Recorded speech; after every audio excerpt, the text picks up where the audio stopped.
That's a great question. Why the frustration and the rage? So just to back up a little bit, right? The so-called fine-tuning problem, as you've begun to say, is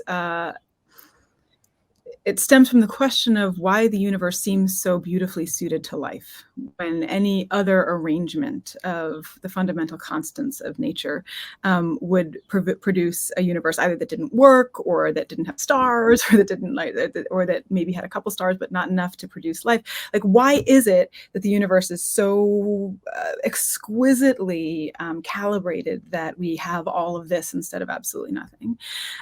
The easiest answer for those of us who are sort of trained up in the traditions that, Western folks are trained up in is, well, there's a God. There's like a God who's a cosmic DJ. And he's like, okay, we're going to have like this much gravity. We're going to have this much weak nuclear.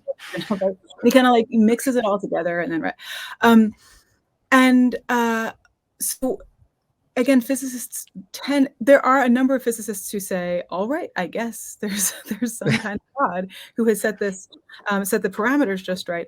The rest of them get, again, either frustrated or angry because I think that they have this sense, having trained as physicists in the 20th and now 21st century, that religion and philosophy have nothing to do with one another. So that it's a category mistake to answer a physical question with a religious answer. Right? That's, I think, the problem. It's as though I think to the physicists, it's as though you went to the refrigerator looking for an orange and somebody said, here's some Scotch tape. And you're like, what? This isn't even within the realm of what I was looking for, right? This is right. But it's what you found.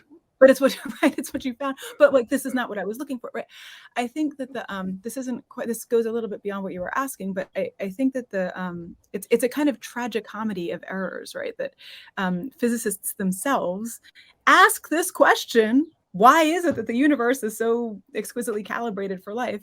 And then get annoyed by an answer when it may be that like there's something kind of funky about the question, that there's something a little strange about the question. And by strange, I mean there's something metaphysical about the question. It's not just an ordinary question of physics to ask why is there isness rather than notness. That's not a question like, how do we get the ball to roll down the hill faster? That's of a different kind of order from usual questions of modern physics.